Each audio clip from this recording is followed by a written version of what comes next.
Today is Tuesday, June 22nd, 2021. Roland Martin Unfiltered, broadcasting live from Los Angeles. On today's show, the Senate, will they actually have a debate when it comes to a new voting law? They're counting the ballots as we speak to actually enact a filibuster, or actually stop a filibuster in order to have a debate. We'll tell you what's happening in the United States Senate.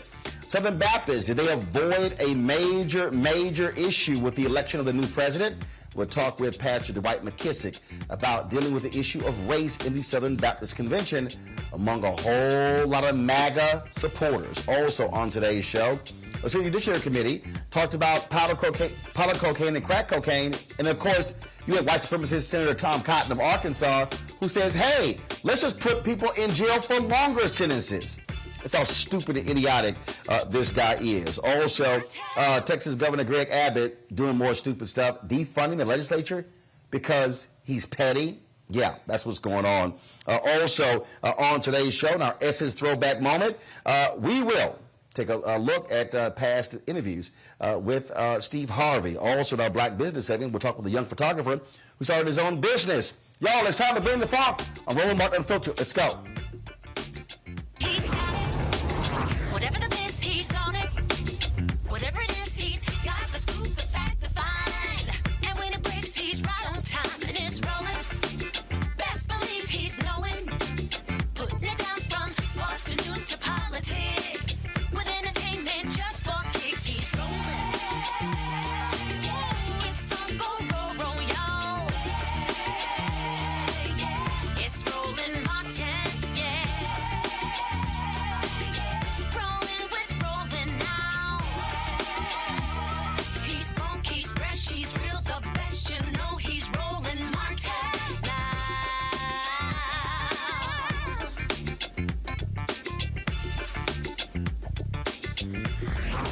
Martin.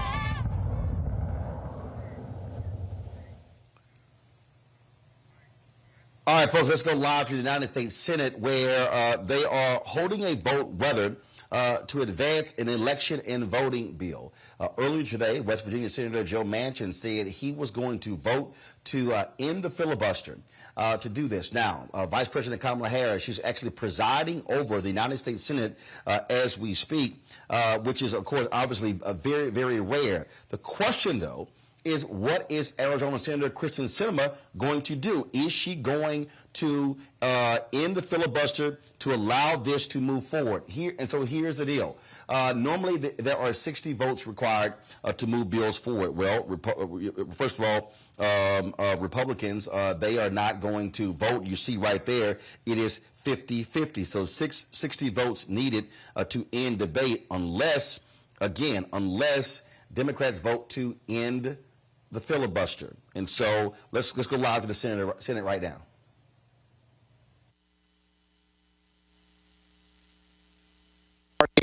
Starting debate on legislation to protect Americans' voting rights. Once again, the Senate Republican minority has launched a partisan blockade of a pressing issue here in the United States Senate, an issue no less fundamental than the right to vote. Could we have order, Madam President? The Senate will be in order. I've laid out the facts for weeks. Republican state legislatures across the country are engaged in the most sweeping voter suppression in 80 years, capitalizing on and catalyzed by Donald Trump's big lie. These state governments are making it harder for younger, poorer, urban, and non-white Americans to vote. Earlier today, the Republican leader told reporters that, quote, regardless of what may be happening in some states, there's no rationale for federal intervention. The Republican leader flatly stated that no matter what the states do to undermine our democracy, voter suppression laws, phony audits, partisan takeovers of local election boards, the Senate should not act. My colleagues, if senators 60 years ago held that the federal government should never intervene to protect voting rights, this body would have never passed the Voting Rights Act. The Republican leader uses the language and the logic of the Southern senators in the 60s who defended states' rights, and it is an indefensible position for any senator, let alone the minority leader, to hold. And yet that was the reason given for why Republicans voted in lockstep today. So what has happened here is a 50-50 vote, and so Republicans, they are still filibustering, and so the bill is not going to move forward. Now, again, Manchin and Sinema could have voted to end the filibuster, but they chose not to do so. I'm going to talk about a panel in a second. I do want to go, though, to Pastor Dwight McKissick, the pastor out of Arlington, Texas, and he has been battling the issue of race within the Southern Baptist Convention. And actually, Pastor McKissick, these things are tied. What's happening in the United States Senate right now, and these white conservative evangelicals who are the backbone of the Republican Party, they are the ones who are also supporting these voter suppression laws across the country. The battle that you have been engaged in, it is supposed to be a theological one, but what you're really dealing with the issue of race and politics. So what you're seeing in the U.S. Senate, you actually are dealing with in the Southern Baptist Convention. Actually, the issue is power. Who's going to control the political landscape? Will it be right-wing political conservatism that's very content with a number of African Americans not voting, as we saw the effort across the country to restrict voting? Paula White prayed for African angels to be loose and look like they were in Philadelphia and Atlanta and Detroit. All over, black people came out and voted, and the victory was won. But the critical race theory to suppress what can be taught about race and history in America is being pushed by Republicans. Voter suppression is being pushed by the Republicans, and unfortunately, we find that mindset, although we discovered it may not be the majority mindset, but it is a very substantial, significant mindset, exists in the Southern Baptist Convention. So it's unfortunate, Roland, that the South is rising again. And just like the Southern Baptist Convention gave the theological license for racism and segregation in America, in many ways, they are the backbone and the support of the Republican Party in this whole notion of voter suppression and trying to restrict what can be taught about history in our public school systems. But you even have the new president of the SBC who literally had to disavow QAnon because it is running rampant in Southern Baptist churches. The reality is this here. These forces, they are the group that's supportive of Donald Trump. Donald Trump has a grip on the Republican Party. He has a grip on these white Southern Baptists. And the reality is the white conservative evangelicals, they are the most ardent supporters. They are the base of Trump and the Republican Party. And what we are seeing, not just with this made-up crap when it comes to critical race theory, but we're seeing this all across the board. And I have been saying for the longest, this is about power. This is about control and not wanting, frankly, those of us who are black to now have an opinion and a perspective to be able to impact the church and impact public policy. Yeah, the Candace Owens and Vody Barkums, those persons who march in lockstep with that ideology. And I'm an independent voter. I'm neither Republican or Democrat at the end of the day. I vote for the best man or woman I think who suits the needs of the hour. But those who are will dot every I and cross every T with current political Republican thinking, they don't mind those kinds of blacks being involved. The black gentleman is running for governor down in Georgia, Vernon, whatever his name is. But if you happen to be an independent thinker, as you are, Roland, one of the best out there, can articulate your viewpoints, give a rationale and basis for it, Southern Baptists don't like blacks that are independent thinkers and voters, nor do the Republican Party. However, I want us to take note of the fact that the Al Mohler, who was an ardent Trump supporter, lost the election along with Mike Stone, the two men who were most conservative and openly supporting Trump, lost the election, and Ed Litton, who we don't know for sure how he voted, but he did not come out in favor. He did not come out against ART. Matter of fact, he signed a document with Fred Luter, myself, and others more in line with justice and equality and fairness. And the person who won only by 600 votes, he doesn't appear publicly to be in line with the majority of the Republican mindset in SBC. That's interesting, Roland, because so many blacks, as you know, Ralph West, Charlie Day, so many pulled out, and others of us threatened to pull out if they go on this strong anti-CRT rant and just in-your-face republicanism, like Al Mohler says. If you take the moral Christian position, you'll vote Republican. That's an insult to the millions of black Christians who vote Democrat because they promote justice and equality, fairness, health issues, and affordable health care, and other reasons why sometimes black people vote Democratic. I don't think God is riding the back of a donkey or of an elephant. God is God, but people have a right to, under God, make their voting decisions, and I don't think we ought to moralize or spiritualize how one votes as being in favor, in touch with God, or out of favor and in touch with God. But it's interesting. The Southern Baptist Convention, in some ways, may possibly have taken a turn by voting a candidate that nobody thought would win, that Fred Luter supported. I supported because he was the one who had a more biblical and balanced view when it comes to some of these hot-button issues.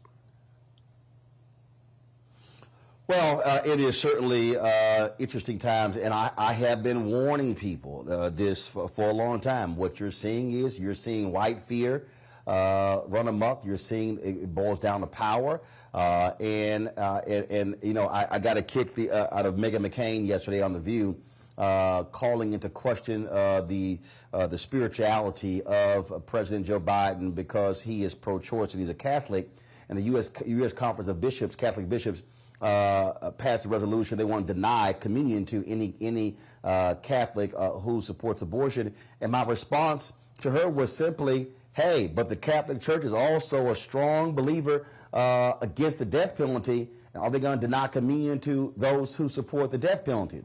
It's amazing when folks love to pick and choose what biblical principles they want to support, but then they also want to talk about separation of church and state when it suits their needs. You make a very good point. If we go to denying people communion based on theological or political positions that they hold, which one of us won't get denied communion? As you know, black people are not monolithic ourselves. A wide variety of opinions on a lot of different issues. And I think when it comes to the Lord's Supper in God's house, if you believe in the death, burial, and resurrection of Jesus Christ, the substitutionary atonement of Jesus Christ, that ought to be the sole basis for the Lord's Supper, not how one check a box when it comes to politics. So I think the Catholic Church is out of lockstep on that issue. And I think it would be just really unfair if we go to asking people to check political boxes to determine whether or not we'll serve them the Lord's Supper. Well, I'll tell you this here. I also said this to Meghan McCain. I said, the Bible talks a whole lot about the poor, and there's a whole bunch of folks, especially on the right, on the Republican side, whose policies are not in line with the poor. I said, so if y'all want to have that conversation, let's have it. You're exactly right. A safety net was provided in Scripture. God said, keep a corner of your field for the strangers, the aliens, the foreigners, what sometimes are called the immigrants or illegal immigrants. He said, make sure you plant enough food to take care of them. Remember the poor, is we find that in Galatians 2:10, as Paul said, as a way of demonstrating your faith. God has a heart for justice, equality, and the poor. He has showed the old man what is good, to do justice, love mercy, walk humbly with our God. And sometimes we find that lacking in the Republican Party. I think one reason George Bush, whether you like him or not, succeeded, he touted compassionate conservatism And to some degree, I think he modeled and demonstrated compassionate conservatism. We're not used to seeing that among Republicans, and certainly not since Ronald Reagan. My mama named me Dwight after Dwight David Eisenhower. So at some point, blacks have not always had animus toward the Republican Party, but we have seen some ruthless things here under the Trump administration when it comes to race. And we are continuing to see a bent toward taking things back. Make America great again. Many of us feared that might mean make white America great again, or take it back to a time where blacks were not empowered and didn't have some opportunities and hope for a brighter day as we have today. And I think, Roland, I appreciate what you're doing and so many others to make sure that this voter suppression will not succeed, and that compassion and mercy and justice for the poor is always a part of our political landscape. All right, Pastor Dwight McKissick, Cornerstone Baptist Church, Arlington, Texas. We surely appreciate it. Thanks a lot. Thank you, Roland. God bless you. Good being with you today. Bye. Yes, sir. Thanks a lot. All right, folks, I want to go to my panel right now and bring them in to have this conversation. Again, what's happening? Ben Dixon, host Benjamin Dixon's show, podcast. Teresa Lundy, principal, founder, TML Communications. Mustafa Santiago Ali, PhD, former senior advisor for environmental justice, EPA. Ben, I want to start with you. And this issue here that we're dealing with in the United States Senate. The thing here is, I mean, you see, the Democrats could have actually, Sinema and Manchin, they could have stopped the filibuster. They chose not to. They could have stopped it. So, all right, where do we stand now? We basically stand where those two Democrats in particular have made it clear that they're not willing to even defend black people's right to vote in this country. So we're so far beyond actually getting any tangible material benefits from this Democratic Party, particularly because of Sinema and Manchin. But it's so far gone, not only are we not getting tangible results, material benefits, but they won't even protect the right to vote in this country because they are there on behalf of quote unquote bipartisanship. But who's getting the good end of this deal? It's not black Americans. It's not people who are trying to fight for progress. It's the Republican Party. So they are here to serve the Republican Party. I don't care what letter they have by their name. And that's what it boils down to. And I think, decision that Manchin made, Teresa, he can say, well, I tried. But how many times have you heard me say, Joe, show me the 10. You and Sinema keep talking about bipartisanship. Show me the 10 votes. They don't exist on the Republican side. They don't, and honestly, they won't. But I know there's so many efforts that are taking place, right now for some of these civic organizations and social justice groups, and they really are trying. But, I mean, at the end of the day, if we can't find the votes, there's no way we can find the solutions. There's no way that the support and the financial resources that were necessary to get this going early on, that I believe if we may had a bit of an early start and maybe an earlier conversation about what needed to be done and actually get this across. For me, I just can't be too optimistic about this because I think the signs are there. It's just, I think, how do we move forward or maybe find another way to move this into another package bill probably makes sense at this point. But even here, Mustafa, even if you put it in another bill, that's not the real issue here. The issue is, will Sinema and Manchin realize that unless they vote to end the filibuster, nothing is going to happen? Exactly. I mean, the old adage, the definition of insanity is doing the same thing over and over and over and over and over and over again and expecting a different result. And we keep doing this. We keep going through this same scenario in relationship to these very incredibly important issues. And we have politicians who won't listen to the people. 2/3 of folks in our country have said that this is something that they believe in and this is something that they support. So if our democracy is supposed to be tied to what people are asking for, then we are falling short. And, it's interesting that Senator Manchin continues, as you said, to talk about the 10. So let's just call out who the 10 are supposed to be, hypothetically. It's supposed to be Romney, Collins, Cassidy, Murkowski, Portman, Warren, Young, and then, of course, Capito, who's also from West Virginia, who we know is not going to support these types of things. So if you know that out of those 10 folks, and they continually have not been supportive on these particular issues that we're talking about, then you got to do something different. And that means you have to get serious about the filibuster. And you have the opportunity to actually change the dynamics around the filibuster. You know, you could lower it down to 53 or 54 or 50, whatever the number is that you choose to do.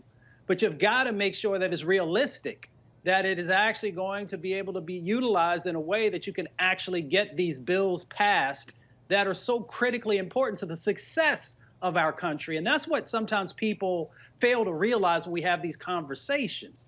We're talking about the success of our country.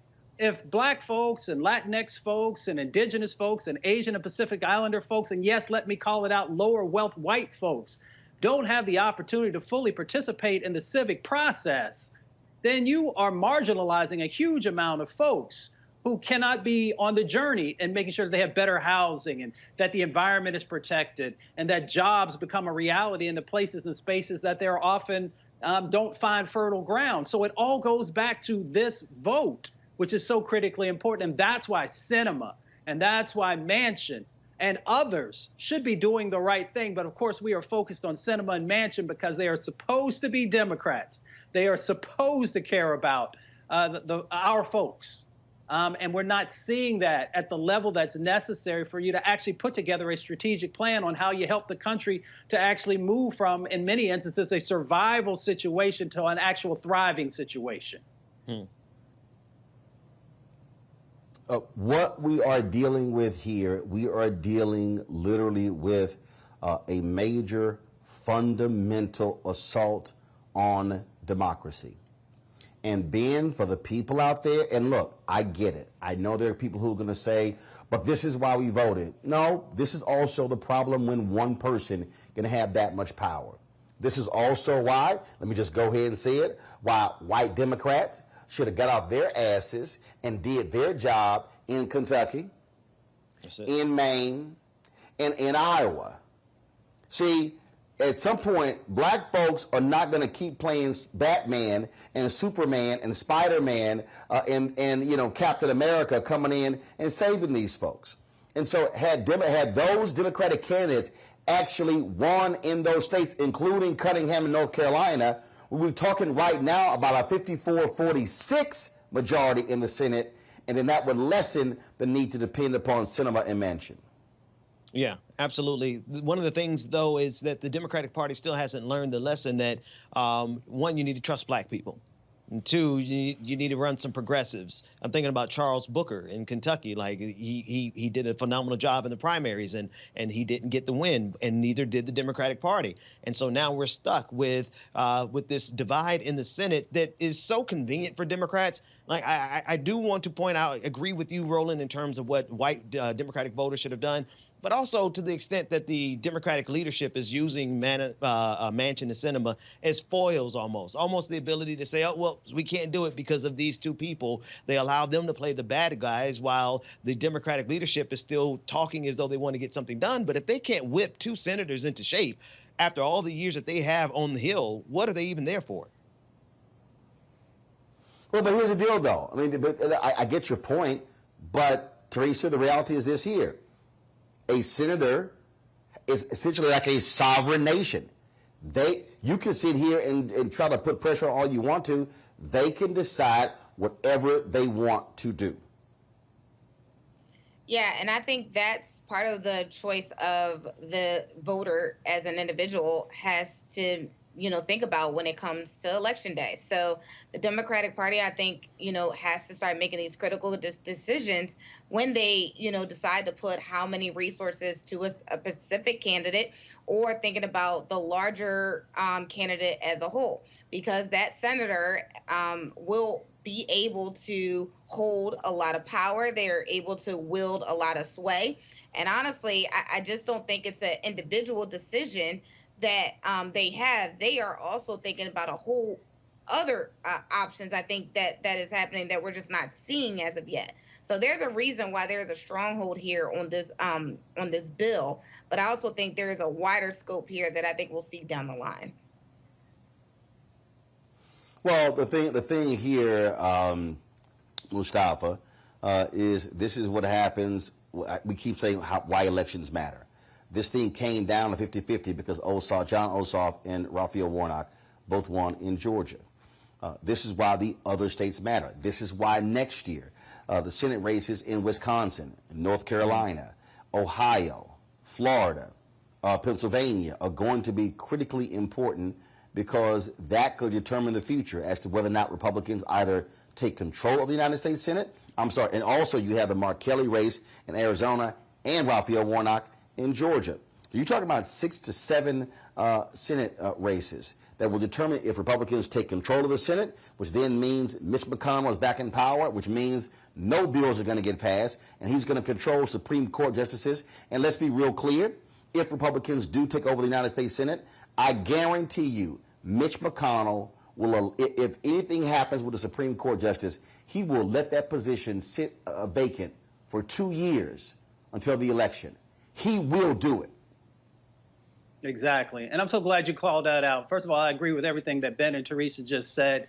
You know, you got to seize the moment. You're right. You have no idea what's going to happen in the future, but you can't plan for the future.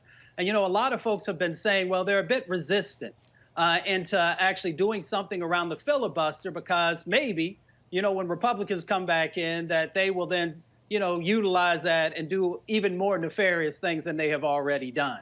You know, I'm glad you called out 2022, because the beauty of this show is that not only do we talk about what's happening in the moment, but also hopefully trying to get you to think about what's coming in the future. So we know that there are 34 seats, Senate seats, that will be up in 2022.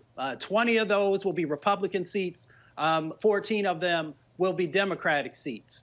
And if you actually do what's right in this moment, you don't have to worry about the outcome, because the odds are that if you really get in, make the investments, that you'll be able to actually garner some additional seats. Now, as we've talked about on this show, then that means that you got to finally start making sure that you are properly funding those on-the-ground organizations and stop chasing certain votes that you never get, and actually build upon the base that you have. So you got an opportunity to do the right thing in this moment, seize this moment, get the right types of bills passed, and then you can actually grow your numbers so that you can continue this throughout the decade and actually make the change that is so critically needed and being asked for across the country. Well, now the question is, what is Senator Chuck Schumer will do next? He made it clear he was going to put this vote to the test, to test Republicans, to see where they stand. Now we know.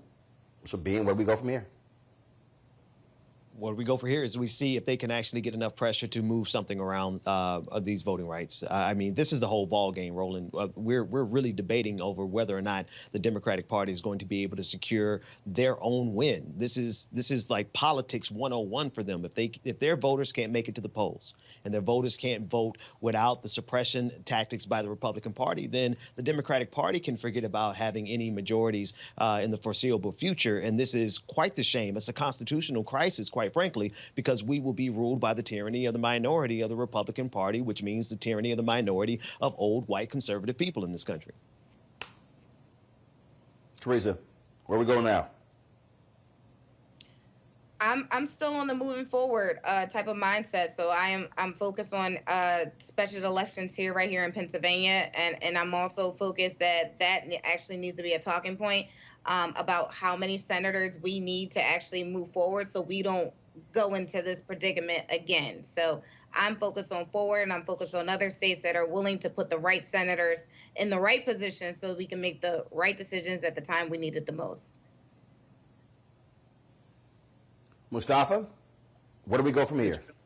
Yeah, you invest, you educate, and you mobilize on the ground inside of the states. And you make sure you're building a strong set of infrastructure there so that you can make sure that you're helping candidates to get stronger, and then you hold them accountable once they get in office. And if you're willing to do that, then you have a pathway forward. The politics is what it is on Capitol Hill. It is going to play out the way that it plays out. We can stay engaged in the process and make sure that we're getting new sets of voices who are there to make sure that we are broadening the narrative of what America can be and making sure that it's not just a narrative, but that we're actually putting real action behind the words that politicians often share with us. All right, folks, I got to go to a break. We come back, we're going to talk about a Senate committee discussing the issue of crack cocaine compared to powder cocaine. And, of course, leave it to white supremacist Tom Cotton to say, let's put people in prison longer. Yeah, that's really worked. Also, how petty is Texas Governor Greg Abbott? He defunded the legislature because he's upset that Democrats walked out, keeping them from being able to pass a voter suppression bill. All that's next on Roland Martin Unfiltered, broadcasting live from Los Angeles. Back in a moment. I believe that people our age have lost the ability to focus the discipline on the art of organizing. The challenges, there's so many of them and they're complex. And we need to be moving to address them. But I'm able to say, watch out, Tiffany. I know this road. That is so freaking dope.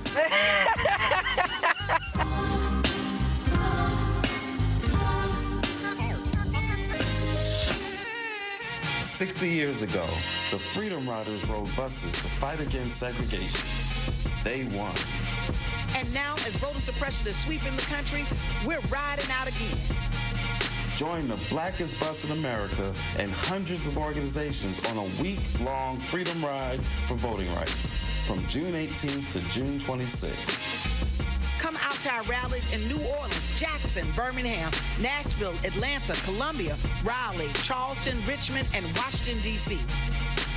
If you can't join us in an event on the route, you can just meet us in D.C. on June 26th. Or if you can't ride at all, then show your solidarity by hosting a rally right in your own town on June 26th. No matter where you are, everybody can be a Freedom Rider. To learn how to get involved, text Freedom Ride to 797979. We got power, y'all, and we're bringing it to D.C.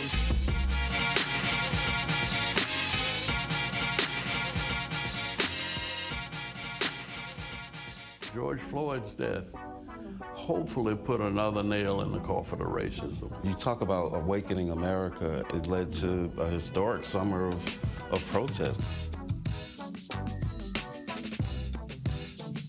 I hope our younger generation don't ever forget that nonviolence is soul force. Priceless.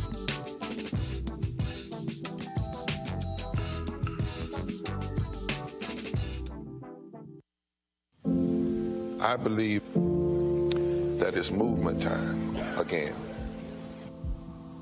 In America today, the economy is not working for working people. The poor and the needy are being abused. You are the victims of power, and this is the abuse of economic power. I'm 23 years old. I work 3 jobs. Work 7 days a week, no days off. They're paying people pennies on the dollar compared to what they profit, and it is time for this to end. Essential workers have been showing up to work, feeding us, caring for us, delivering goods to us throughout this entire pandemic, and they've been doing it on a measly $7.25 minimum wage. The highest check I ever got was literally $291. I can't take it no more. You know, the fight for 15 is a lot more than about $15 an hour. This is about a fight for your dignity. We have got to recognize that working people deserve livable wages. And it's long past time for this nation to go to 15 so that moms and dads don't have to choose between asthma inhalers and rent. I'm halfway homeless. The main reason that people end up in their cars is because income does not match housing cost. If I could just only work one job, I could have more time with them. It is time for the owners of Walmart, McDonald's, Dollar General, and other large corporations to get off welfare and pay their workers a living wage. And if you really want to tackle racial equity, you have to raise the minimum wage. We're not just fighting for our families, we're fighting for yours too. We need this. I'm going to fight for it until we get it. I'm not going to give up. We just need all workers to stand up as one nation and just fight together. Families are relying on these salaries, and they must be paid at a minimum $15 an hour. $15 a minimum. Anyone should be making this to be able to stay out of poverty. I can't take it no more. I'm doing this for not only me, but for everybody. We need 15 right now.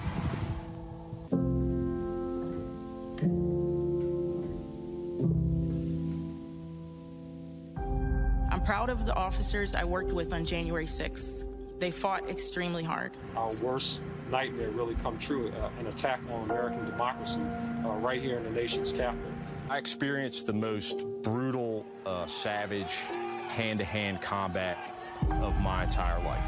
I received chemical burns to my face that still have not healed to this day. I just remember people still swinging metal poles at us, and they were pushing and shoving. They were spraying us with, bear mace and pepper spray. They were all shouting at us, calling us traitors. It's been very difficult seeing elected officials and other individuals whitewash the events of that day or downplay what happened. As an American and as an Army veteran, it's sad to see us attacked by our fellow citizens.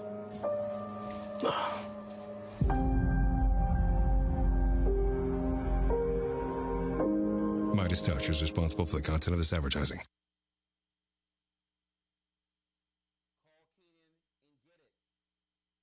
I want to know why what happened in Myanmar can't happen here.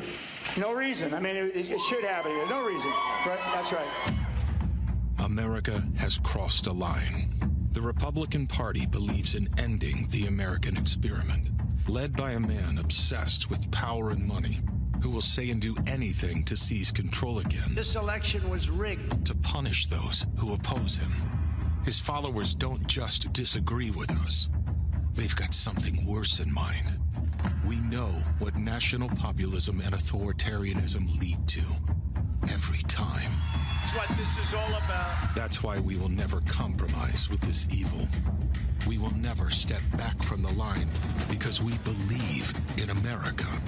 Are you in this fight, or have they already won? Carl Payne pretended to be Roland Martin. Holla! Hi, I'm Chaley Rose, and you're watching Roland Martin Unfiltered.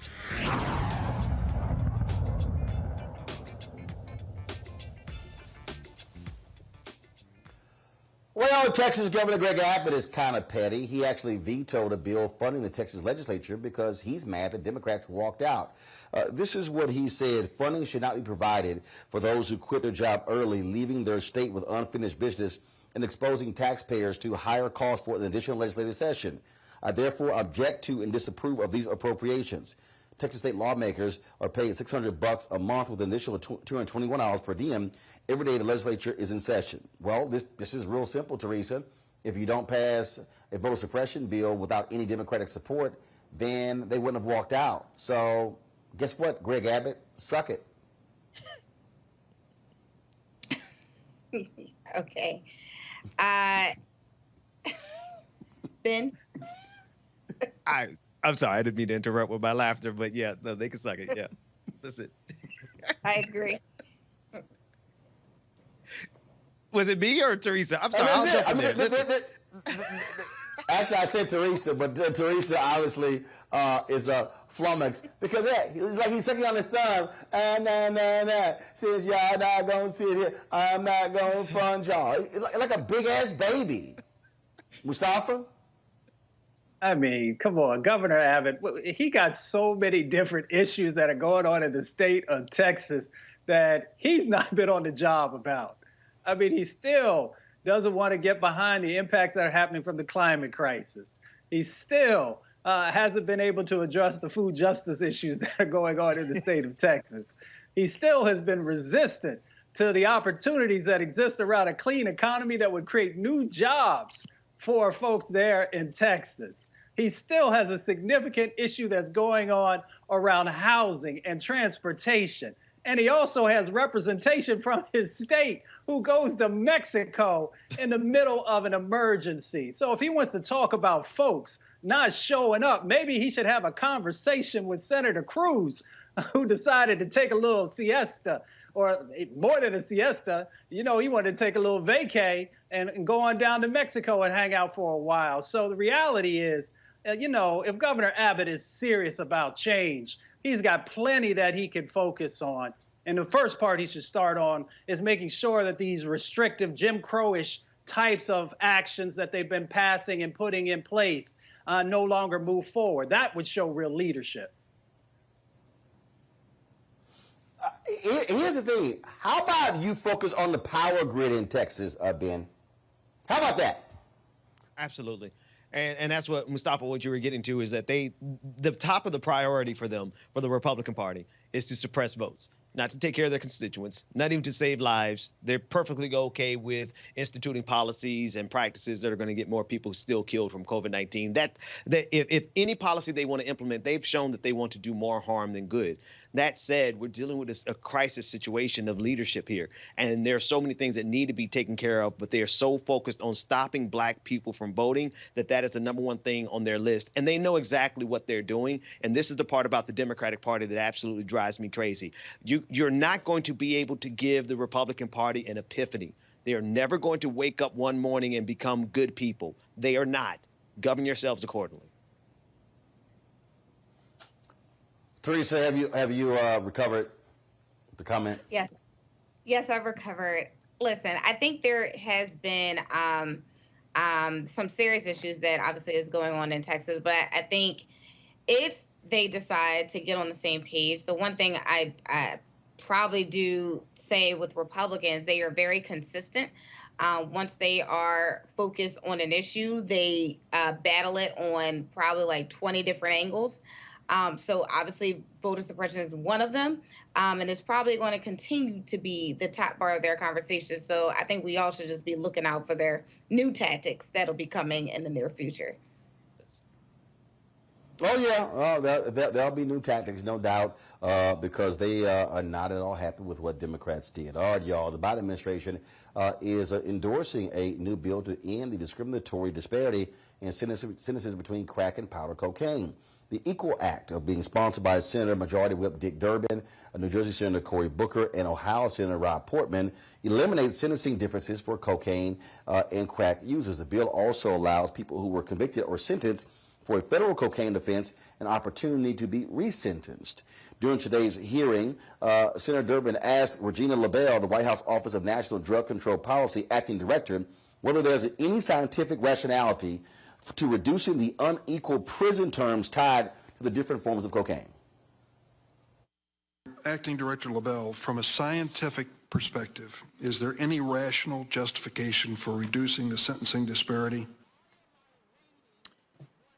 Well, the scientific basis of both base cocaine, which is crack cocaine, and powder cocaine, they're similar and they have similar effects on the brain. The issue is how the drug is used. That's been the issue in the past.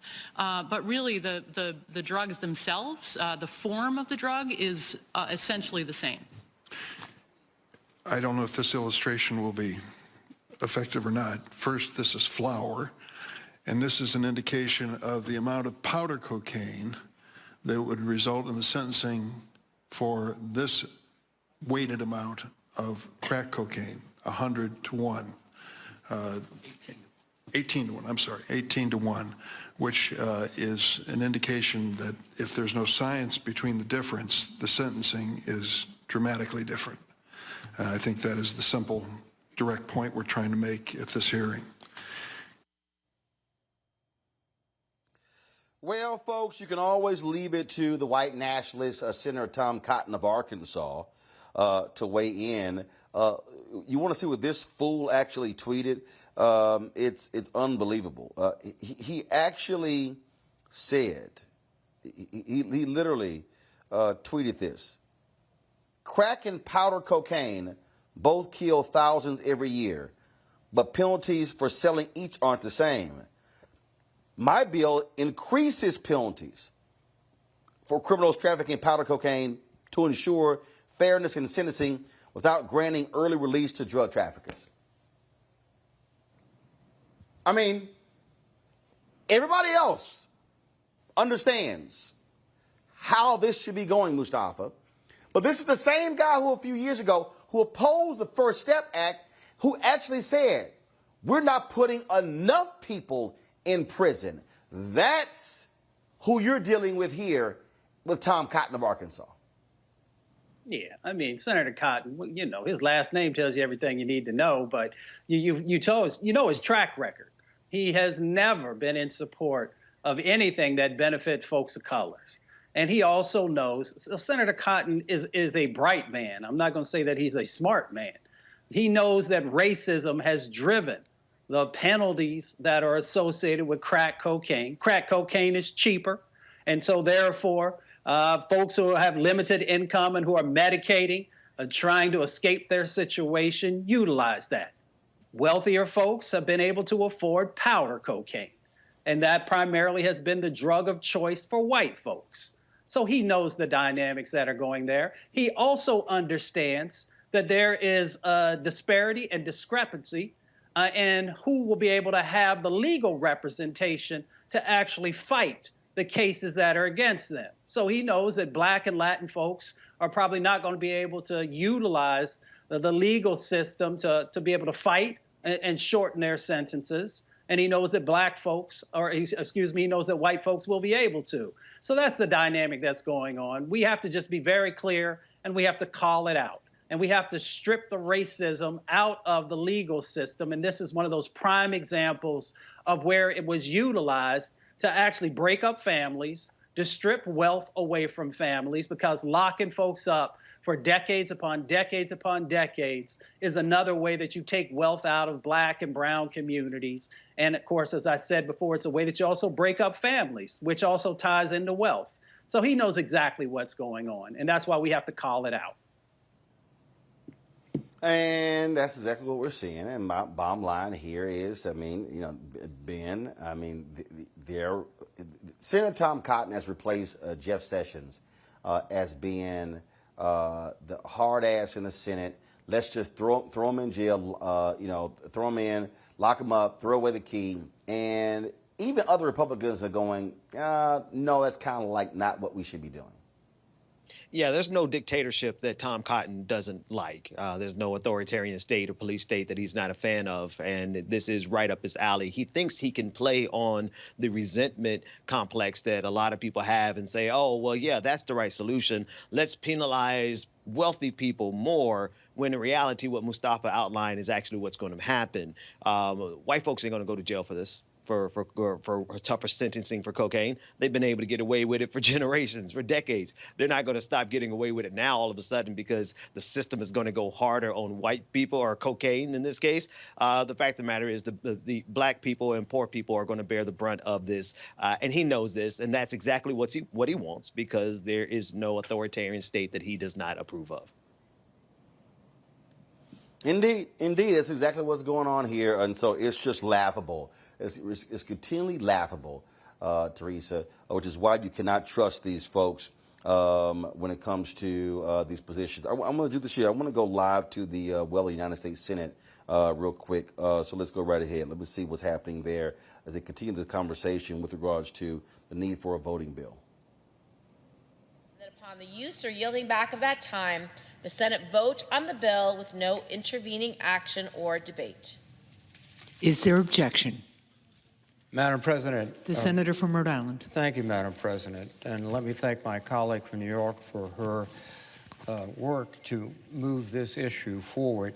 But once again, I would object to the request for the reasons I've previously stated.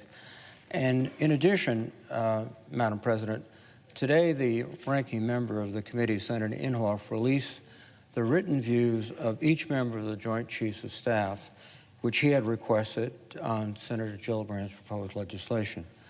I understand that some in our body might discount these views as senior military leadership, and that's their prerogative. But I do believe it's important that their voices be part of the public discourse. They have dedicated their life to the service of this nation. They have led troops in combat. They have experienced All right, folks, we're going to return back to the USN in a moment. Teresa, go ahead with your comment regarding, again, the discussion about, frankly, finally equalizing the sentencing disparities between crack and powder cocaine. Yeah, if passed, it's long overdue. I think you'll finally start to see equal justice under the reform banner that every Democratic and some Republicans have been quoting that they wanted to see. I think in most times we have been seeing the disparities of Black males going to jail for longer offenses for either dealing it or using it. And then we start to see the mental health skyrocketing. So again, I think there's an equal playing field when it comes to both substances. Again, it doesn't matter the ounce, but it does matter that the sentencing is, again, for Black and brown people.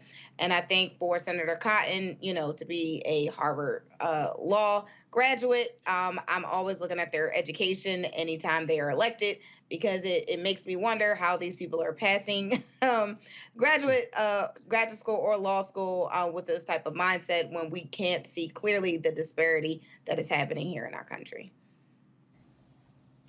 First of all, again, I need people to understand the reason I'm talking about Cotton, because this is the kind of person who has a vote. This has an impact on Republican policies. And so don't be surprised if you see more Republicans be hard asses having the exact same mentality of just throw them in jail, who cares? And the last thing we should be doing in this country is actually increasing sentences. That makes no sense whatsoever. All right, folks, let's go to this story here out of Virginia. The family of Donovan Lynch, they are actually filing a lawsuit against the police who killed him in March. They filed a $50 million lawsuit against the city of Virginia Beach. They claim the 25-year-old Donovan Lynch did not pose a threat and was trying to leave the area with his friend while police were investigating gunshots from an unrelated incident. The suit names Solomon Simmons as the officer who killed Lynch, even though the Virginia Beach Police Department has not released that information. It states that Simmons opened fire without warning, hitting Lynch twice and did nothing to help him. Lynch is the cousin of Grammy Award-winning producer Pharrell Williams. Virginia State Police are still investigating that particular shooting. Also, folks, in California, a Black man is suing 7 L.A. County officers for allegedly beating and leaving him with serious injuries. Christopher Bailey was driving home from work when police pulled him over, saying he was straddling lines. During his arrest, he was punched by officers over 80 times, with nearly 40 of those hits to the face. Bailey says he complied with the officer's orders. However, the police report says he resisted arrest.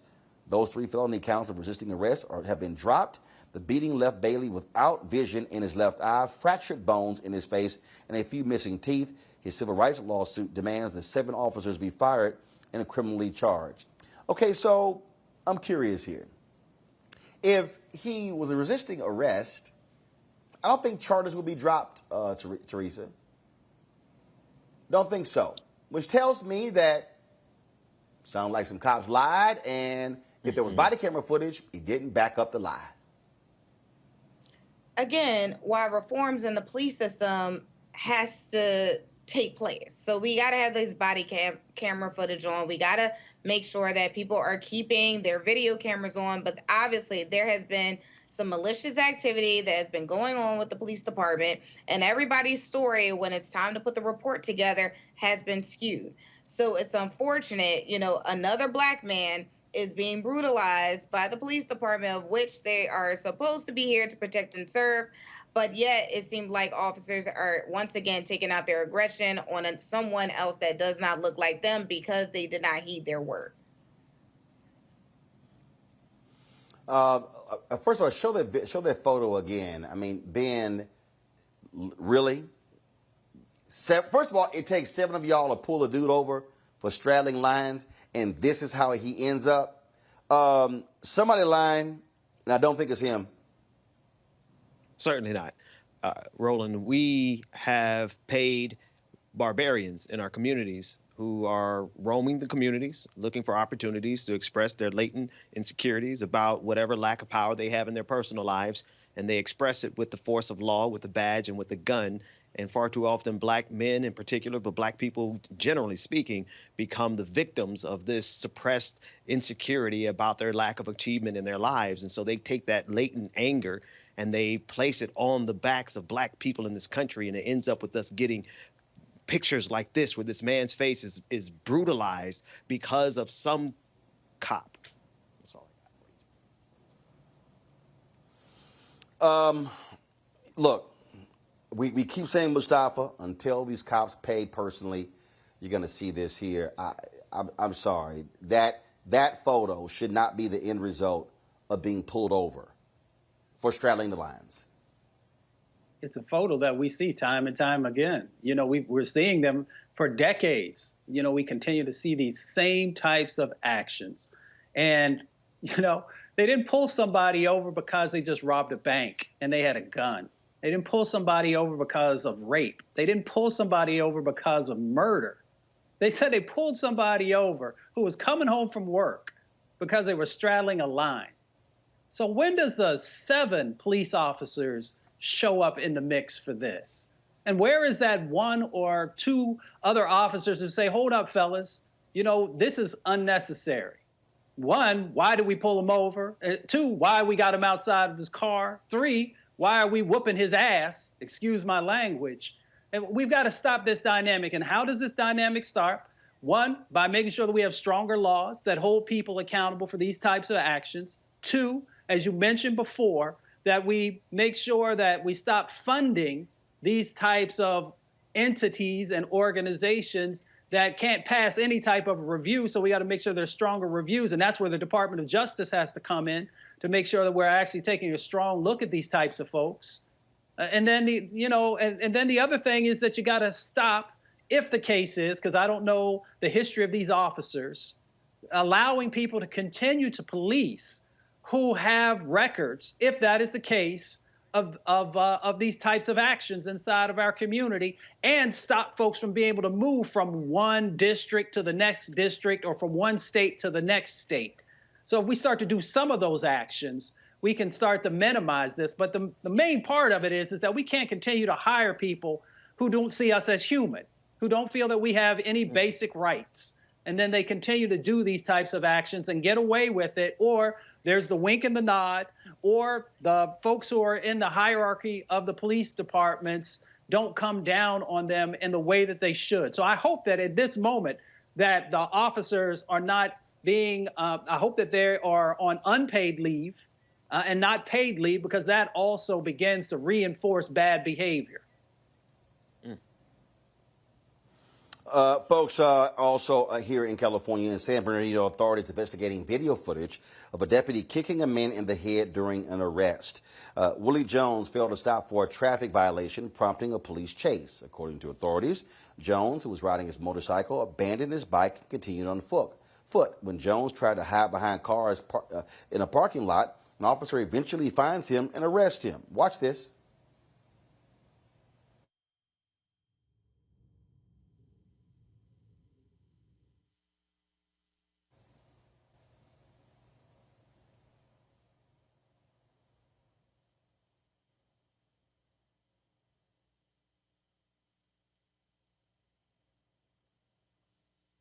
Now, you're going to see in a moment here, folks, exactly what took place. So, look at those actions. Now, the San Bernardino County Sheriff's Department addressed the use of force incident in this video released on their Facebook page. My name is Shannon Dykes, and I'm the Undersheriff for Sheriff John McMahon.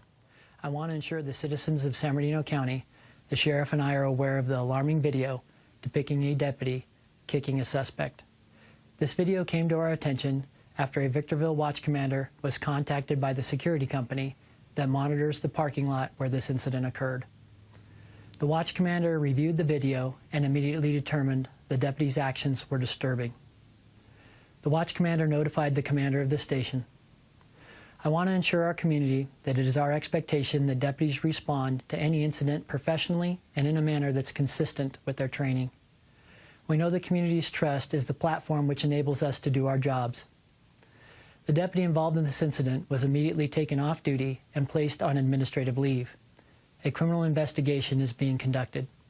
This investigation will be submitted to the district attorney. Subsequently, an administrative investigation will also be initiated to allow for the appropriate employment actions to be taken.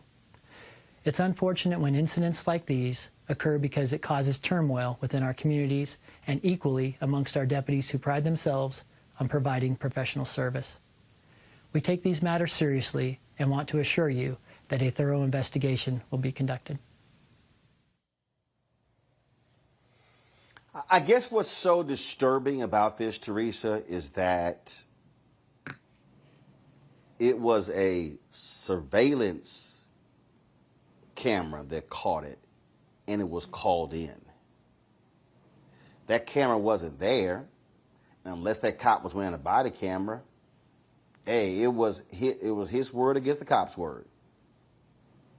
And we all know who the department would have believed, and the attorney would have had a stronghold issue on making sure, that this man actually got the medical attention he well deserves. But I mean, more importantly, what are the teachings and what are the standards? But because I'm sure if we profile this deputy officer, we would have probably see that he is a veteran in his capacity as a deputy officer and knows what the laws are. But I mean, just the minimum of treating someone like a human being it's not like even a requirement. It's not even something that needs to be taught. It's just something that should be learned as you grow. So it's unfortunate, it's another disgrace. But again, why we need to have, these officers held accountable as they are getting paid, a non-minimum wage salary,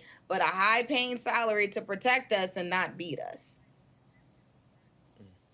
Well, that's why, Ben, you look, this is power dynamics. This is, how dare you run? I'm tired as hell. I'm going to kick you in your face. To me, this is where, dude, you off the force. We still going to investigate, but you off. The DA can sit here and they can try all they can decide whether they're going to sit here and file charges against you, but you are no longer a cop. We're negotiating basic humanity at this point. Basic humanity 101. And I guess this has been a negotiation. This is what it is to be black in this country. So this is nothing new. However, we are now privy to video surveillance footage of it. And the fact that you're absolutely right, Roland, what you pointed out, had that security company not reported this, he would have got away with this. In fact, the young man who was assaulted in this probably would have gotten charged with something because, as we always know, anytime there's an encounter with the police, we automatically are resisting arrest. It doesn't matter if we're laying on the ground in a submissive position, is still resisting arrest, such that this officer decided to treat this man less than a dog, because had this been a dog, this guy would have been off the force already. And the thing for me, Mustafa, I don't care if the dude ran away. You don't kick somebody in the head. Right. If you can cause brain damage, you could kill somebody if you hit them in the right location, especially, when you're coming down with all that force. That's why I continue to say, and some folks push back on it, you got to continue to do these psychological evaluations, one before you hire folks and throughout the career. I understand that there are immense stressors that law enforcement go under. I have black law enforcement executives in my family, all the way down to folks who were patrolmen. So I get what goes on the street sometimes, but you also have a responsibility. You decided that you wanted to be in law enforcement. So that means that you have to have restraint, even in stressful situations. And I'm not saying this is a stressful situation. I've seen situations that are far more stressful where, people have done things and it still doesn't make it right. You got to change these dynamics and you got to get rid of folks, because as the sheriff or deputy sheriff was sharing there, you break trust.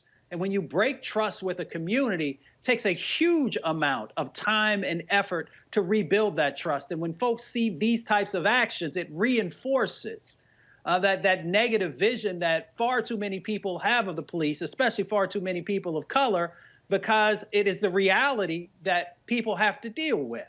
So one, these folks got to go, like Ben said, and make sure that they're never, ever a law enforcement person again. And then the second part of the equation is hopefully that they're actually prosecuted. Because if I go out and kick somebody in the head, or if you go out and kick somebody in the head, then you're going to be prosecuted. So you don't get a pass for being a law enforcement person and utilizing that type of behavior in a situation that never called for it. Mm. Oh, no doubt. That's one of us. We're getting charged with assault. All right, folks, got to take a break. When we come back, we'll have our Essence Festival Throwback presented by Coca-Cola. We'll also talk with a black photographer who's launched his own business.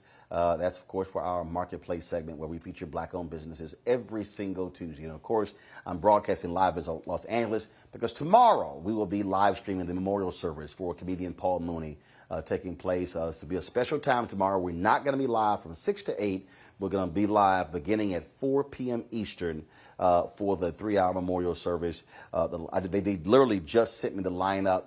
And folks who are going to be speaking include George Lopez, Eddie Griffin, Lunel, Debbie Allen, performances by Jonathan Butler, Denise Williams, and others. And so that's why we are here in Los Angeles. And so we certainly look forward to that. So a special edition of Roland Martin Unfiltered, the Paul Mooney Memorial Service taking place live from Los Angeles, exclusively with Roland Martin Unfiltered from 4 to 7 p.m. Eastern. Going to a break. We'll be back in a moment.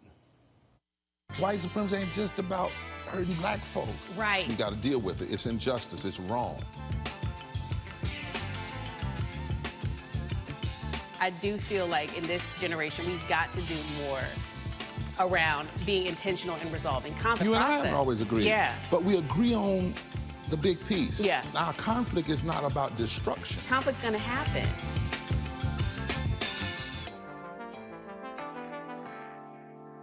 Hey y'all, join the blackest bus in America and hundreds of organizations on a freedom ride for voting rights.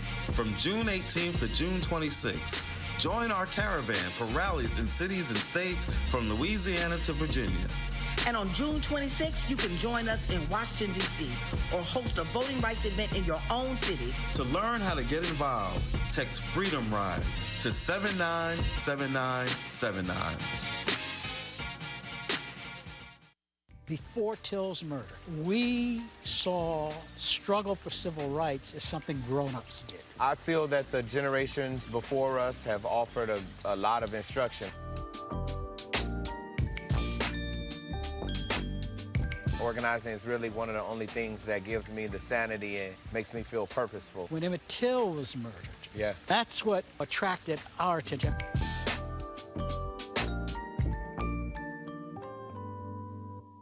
Hey everybody, it's your man Fred Hammond. Hi, my name is Brescia Webb, and you're watching Roland Martin Unfiltered. Ow.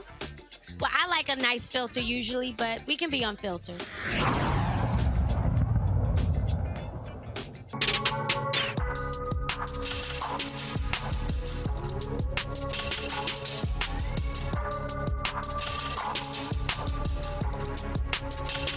You know, Steve got all these jobs, got all this money, got all these awards. You know, he talk about God and the Lord and his wife all the time.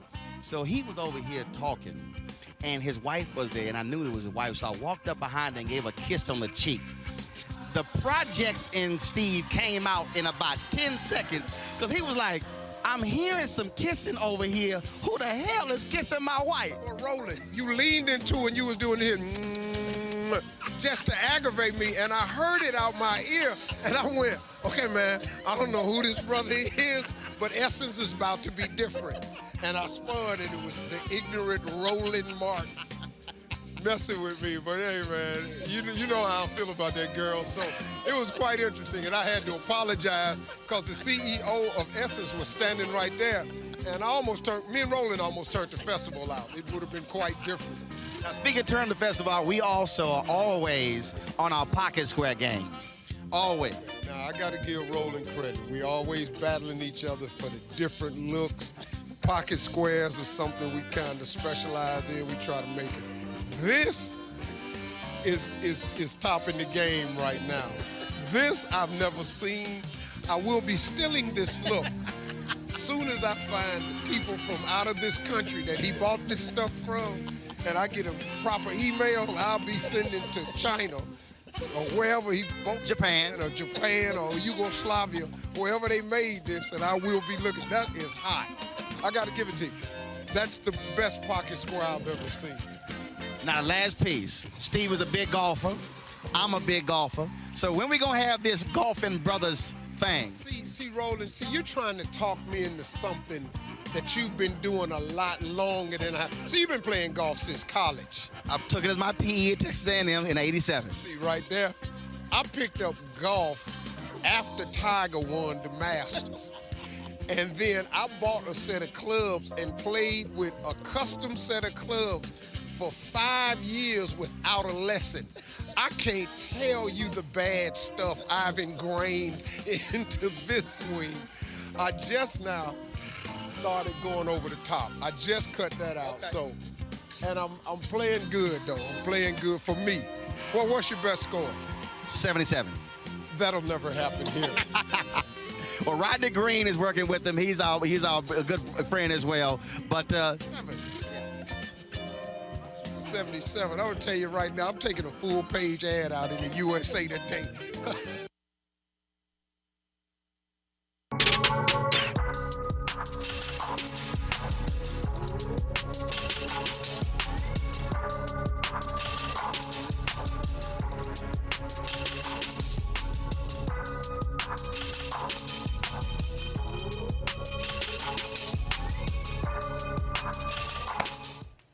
All right, folks, don't forget, but this Friday, y'all, you should have the graphic up. This Friday, the virtual festival, Essence Fest Live Loud Virtual Festival begins this Friday. You can go to essencestudios.com. Come on, y'all, please, graphic. Come on. We only been doing this now for a week and a half. What's the problem? Why is it taking so long? Okay, this Friday, begin, essencestudio.com. Essence.com. The virtual festival will take place Friday through Sunday, and then, of course, it takes place again next weekend, July 2nd through the 4th. On Monday, we're going to have a recap of the first weekend of the virtual festival. And then, of course, on July 5th, we're going to have a recap of the second weekend. What's the deal with the graphic, y'all? Okay, all right, it's too late. I'm done. All right, it's too late. Take it down. I'm done. Y'all were too slow. I'm like, I don't understand. We know what's coming next. It's got to be next. All right, y'all. Yeah, the computer froze. Okay, all right, I done heard that one before. All right, y'all. Let's get into it. Time for the marketplace.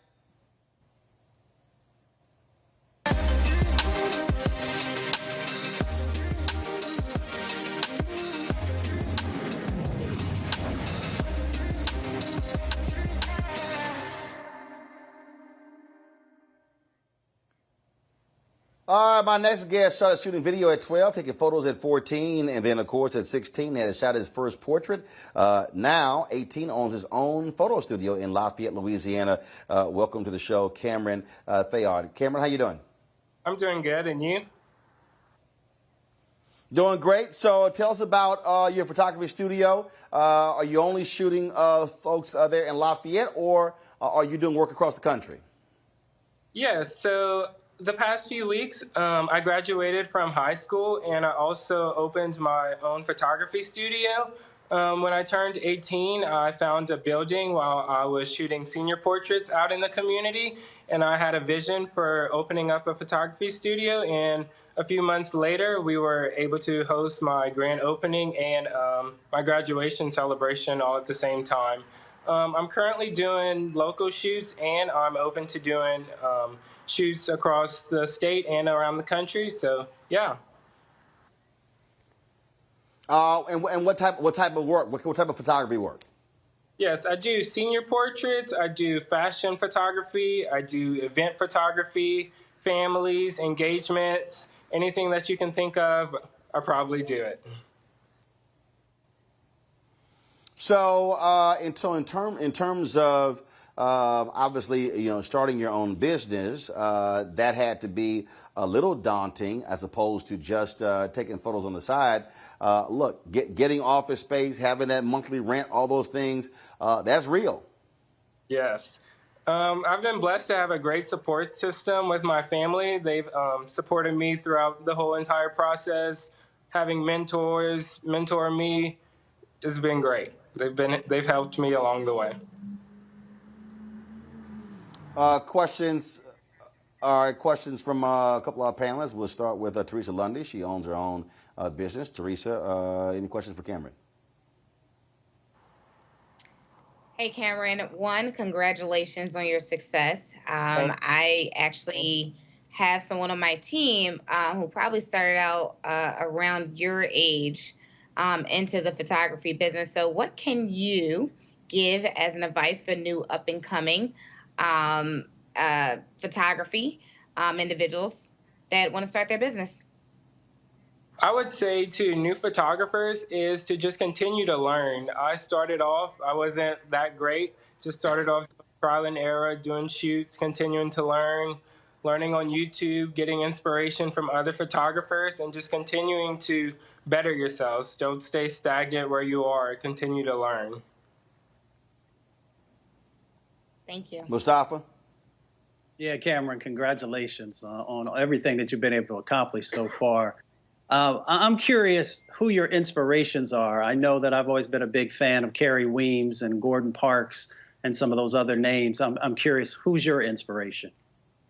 I've gotten inspiration from a few big photographers on Instagram, such as Eli Infante and Ron Hata.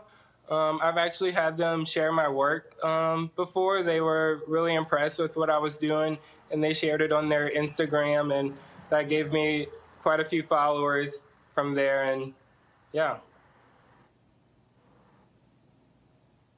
Ben, your question. Yeah, first of all, congratulations on all your success. My question would be, how much would you say your work is technical, like technical skills in terms of all the software and technology you have to know as compared to the creative side? And just kind of speak to the audience in terms of that balance. Yes, I would say about maybe 60% of the task is technical work, and about 40% of it is creative. There's definitely a balance between it, going out on shoots and making everything look good there, and then taking everything into the post-processing, editing, and all of that. Editing just takes it up a notch, elevates it, enhances the beauty of the images, and it's just important to have a balance between technical and creative, and keeping your creative juices flowing to continue with what you're doing. Awesome. Thank you. All right, then. Cameron, where can people who are watching across the country, across the world, where can they actually see your work? You can find my work on my website. It's CameronThayard.com, and you can also find some of my work on my Instagram. It's @CameronThayard. All right, then. Cameron, we surely appreciate it, man. Thanks a bunch, and good luck in your business. Thank you.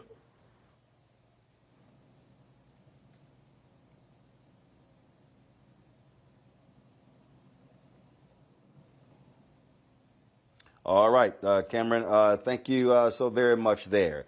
One of the things that when we talk about our businesses and what is happening is that what we are seeing is, and I saw this story the other day that I thought was really, really interesting, and that is a study was done and showed that black consumers are more likely to continue to support a company that is supportive of black businesses.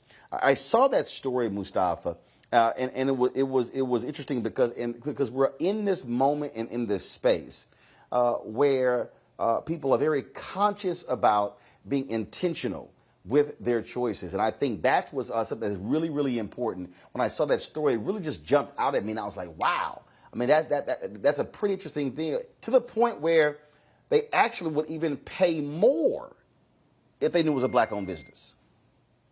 Yeah, folks are evolving, and, they're investing in those who invest in us. So when folks, these companies that I often call 21st century organizations, 21st century companies, then that means that they get that. And they want to make sure that they are utilizing black businesses in a multitude of different ways, and that they understand that these investments that they're making are, of course, going to yield positive results that will come back to them. So, whether it's some of the things that we often talk about here on the show of making sure that they are utilizing their dollars with Black advertising and Black media, or the supply chain. All of those things are important, especially as folks are beginning to do a bit more research also about companies before they utilize their dollars. So hopefully that will continue to grow and expand, and that folks will continue to realize that these investments can yield really positive results for both sides of the equation. That particular point there, Teresa, again, I want to talk about being intentional. That's one of the reasons why we have been very specific in this demand for advertising dollars, saying, no. We don't want to hear MWBE. We don't hear what we hear minority women business owned. We don't want to hear diverse. We want to talk specifically Black, because the only way we're going to see an increase is if we have sort of that focus when it comes to our Black-owned companies. We have to keep and really remain focused on when we talk about Black and brown businesses, but really Black-owned businesses, Black development, Black resources.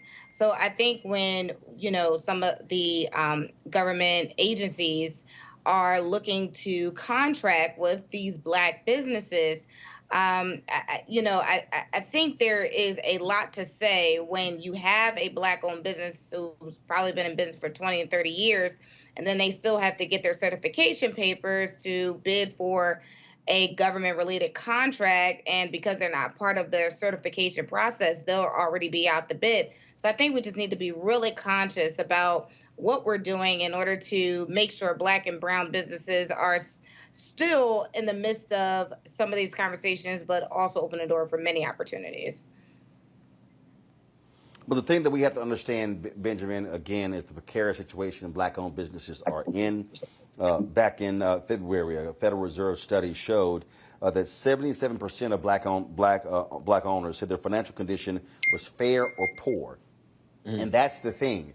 We're not seeing Black-owned businesses that have those reserve dollars, that have the ability to be able to reinvest, which is why we have to constantly be thinking about build capacity, build capacity, build capacity, build capacity to be able to grow our businesses.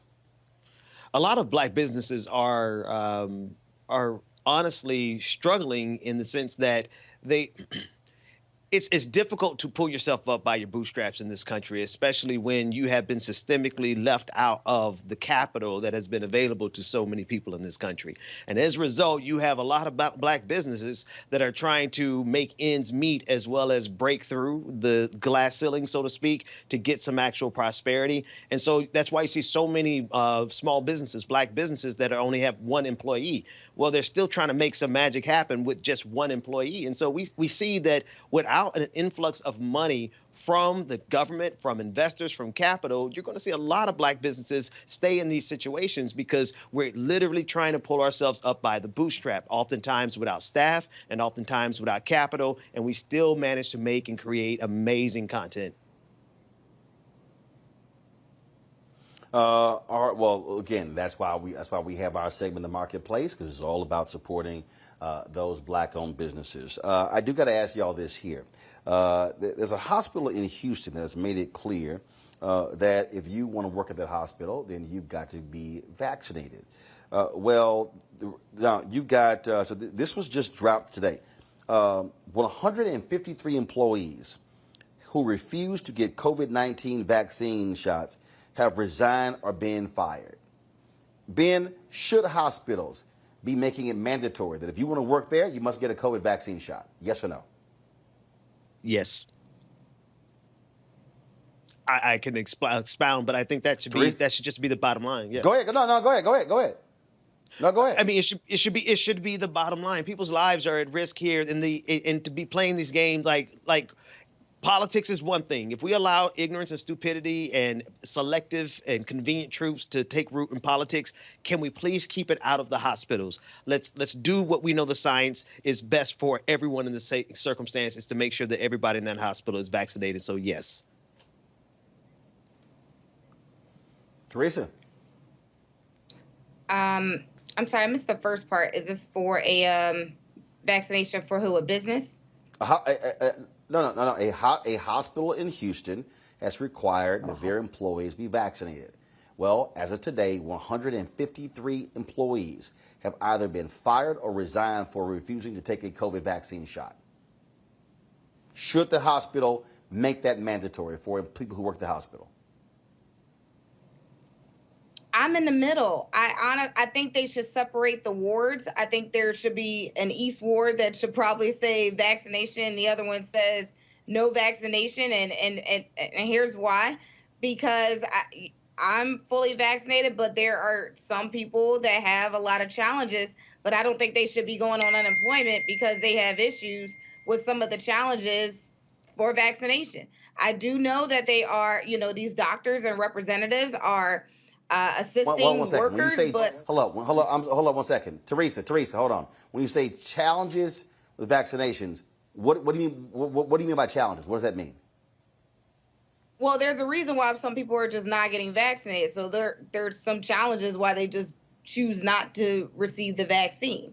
So I said yes. I think other people should say yes. But for those who want to stay employed, making it a mandate that they get the vaccine, I think that's just challenging for me. Mustafa. Most definitely. You have to be vaccinated. I mean, you're dealing with folks who are vulnerable. You're dealing with people who have pre-existing medical conditions that make you even more vulnerable to the virus. And you also have to have a leadership mentality. People are watching you. So, for those who work in the medical field, it just makes sense. And then I'll just add, we're about to move into a situation where we're going to have the Delta variant, which is so much more aggressive and so much more dangerous than any of the other variants that we've seen, especially for folks who have not been vaccinated. So it just makes sense to make sure that you're protecting folks when they're coming into your medical facility by having folks already vaccinated. All right, folks, got to take a break. We come back. Lauren Burke, one of our regular panelists. We told y'all we had announced that she was having breast cancer. She actually was diagnosed with breast cancer. We come back, we'll give you an update on her condition, as well as provide for you an update on the GoFundMe for her as well. That's next on Roland Martin Unfiltered. When you study the music, you get Black history by default. And so no other craft could carry as many words as rap music. I try to intertwine that and make that create whatever I'm supposed to send out to the universe.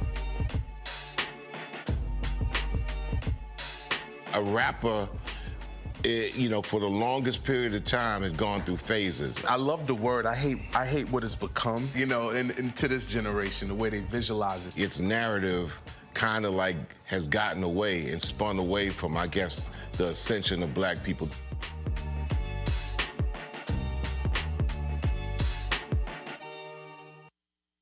Black women have always been essential.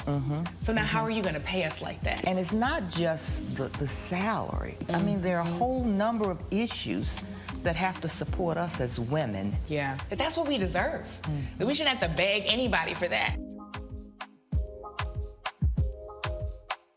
And I think that we are trying to do our best as a generation to honor the fact that we didn't come here alone and we didn't come here by accident. I always say every generation has to define for itself what it means to move the needle forward.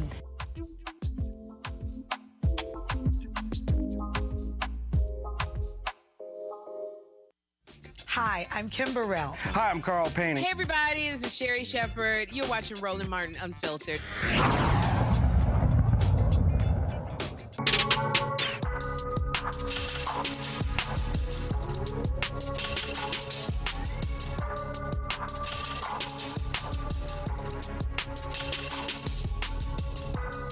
Joined right now by someone from the Windy City because she always talking. And secondly, she's my dance partner. You can catch us on YouTube everywhere. And that is Lisa Ray. Girl, what up? Hey, how you doing? I'm just chilling. You are looking spiffy with it. Well, I'll just do a little something. But I got white for all the concerts at night, so we know how you feel about white. You was thinking about me, weren't you? Right, it was all because of you. To get your all white everything Lisa Ray on. I got it. All right. Okay, the whole world is doing it now. Well, since you're on my show, when I'm getting on your show? Well, if they make me producer next year, I may have a little bit more power. But for right now, I'm just first on the call sheet. So But you can suggest a brother, you know. I would suggest that we have a dancing scene too. You know, because we can do that. Show all that movement. We can do that. You holding so many jobs. Don't leave some money for somebody else. Oh hell no! I'm a black man working BMW. You just, I'm never stunned. But when it comes to you, you always leave me speechless. I don't like it. Don't do it again.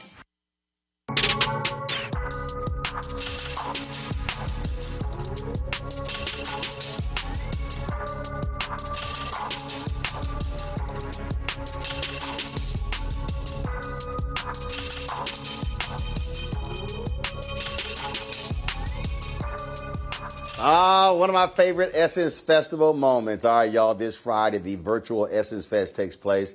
This Friday, going through Sunday, then again, July 2nd through the 4th. And we're going to, of course, you can go to essence.com or essencestudios.com. And so let's check it all out together. All right, y'all. Lauren Victoria Burke has been a frequent panelist on our show, dating back to my TV One show, News One Now. Lauren announced several months ago that she had been diagnosed with breast cancer. Well, Lauren had surgery just yesterday. She sent me a text message stating that, hold on one second.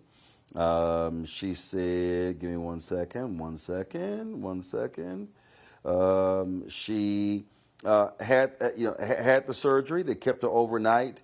And so she said, she is doing well. She is doing well, and trying to get better. Also, a lot of our folks, I put out on a GoFundMe that her friends of hers were trying to help her raise the money for her deductible, and they decided to raise $15,000. They set it at $15,000 to help Lauren with her expenses from the cancer surgery and the treatment. Well, I want everybody to know we put it out on social media. Many of you responded, and they have surpassed the goal, and they have raised $17,450 to go to Lauren Victoria Burke to help her out with her cancer treatments and what she's going through. And so that's a huge deal. Mustafa, we have Meg Kennard, of course, reporter with the Associated Press out of South Carolina. Meg had also gotten diagnosed. In fact, I literally heard from Meg had gotten diagnosed, and then Lauren called me the same day to tell me that she had gotten diagnosed. But it's really great to see our Roland Martin Unfiltered family come to the aid of the folks who regularly appear on this show and offer them some assistance.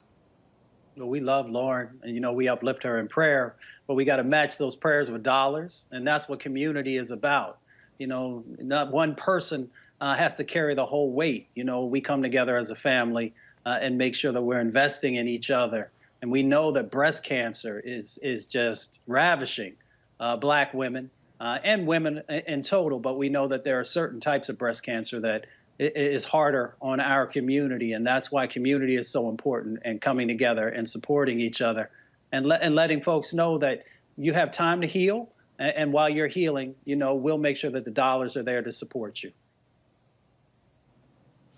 And Teresa, again, there are a lot of people out here. People talk about, well, do you have insurance? But some people, they have very high deductibles, and all of a sudden, man, if you got to pay $6,000, $7,000, $8,000, $9,000, $10,000 for a deductible, look, you can't have a surgery unless you pay it.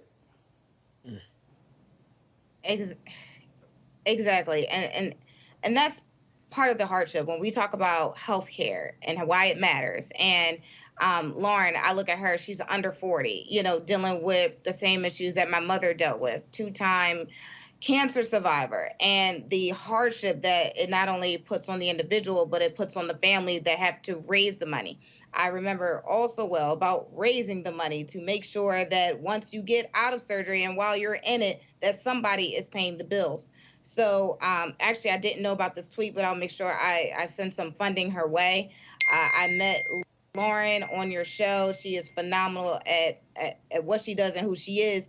But also, I think we need to also bring this back into the light that, you know, as hard as we are working to ensure and empower Black people, we are still having these healthcare hardships that's affecting women every day. And Ben, for folks who support Medicare for all, this is what they're talking about. What we're dealing with in our society, the high cost of health care. On one hand, you have conservatives who talk about, oh, we have the best health care system in the world, but it's also a hell of a lot expensive if you're not folks in that 1%. Yeah, absolutely. We're lifting up Sister Lauren in prayer and lifting her up for a speedy total recovery, and definitely happy to share those links. But it really does speak to the problem in this country that people have to fundraise on GoFundMe. In so many cases, not all cases, but in some cases, people need GoFundMe to even get that far, because a lot of people don't have insurance at all. So, you know, I think the situation in this country is we have to come to terms with the reality that it's just morally wrong for us to have a system that profits off of people when they're battling cancer and they are struggling at the toughest time of their life. That should not be something that should be commodified here. We need to demonetize healthcare. Absolutely. All right, folks, that is it for us. Ben, Teresa, Mustafa, I certainly appreciate all three of you being with us today. Folks, don't forget, if y'all want to support what we do, perfect example, being out here in Los Angeles, hiring crews out here. When I got word, I was invited by the family of Paul Mooney to attend the memorial service.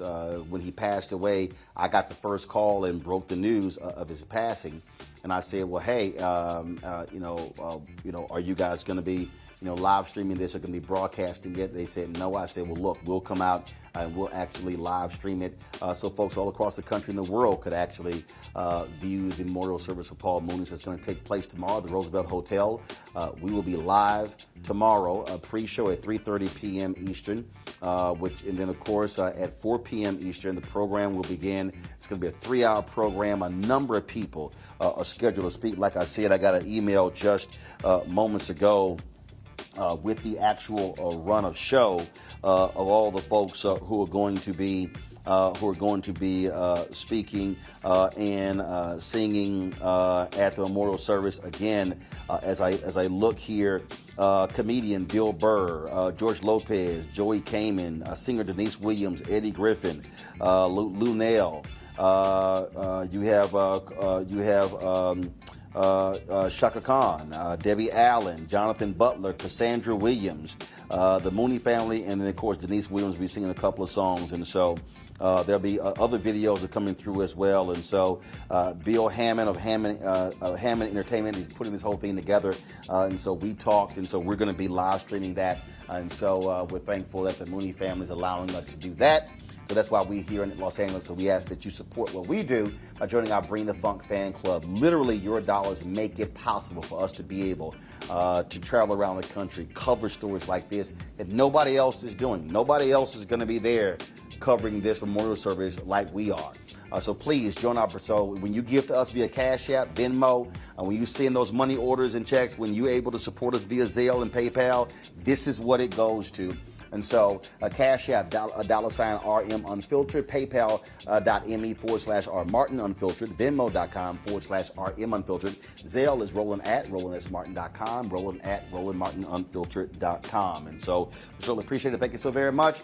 Folks, that is it for me, live from Los Angeles. I will see you tomorrow. Remember, mark your time. We're not going to be live at 6 p.m. with the show. We're not going to have our panel. Our entire show tomorrow is going to be the Paul Mooney Memorial Service beginning at 4 p.m. Eastern. So please make that note. This is why you should also set your live notifications on YouTube, Facebook, Twitter, and Periscope as well. So when we go live, that you immediately know when we go live. And so the best thing, if you're watching on YouTube, hit that like button, because that's important for our videos to also go up the scale in their algorithm. Folks, thanks a bunch.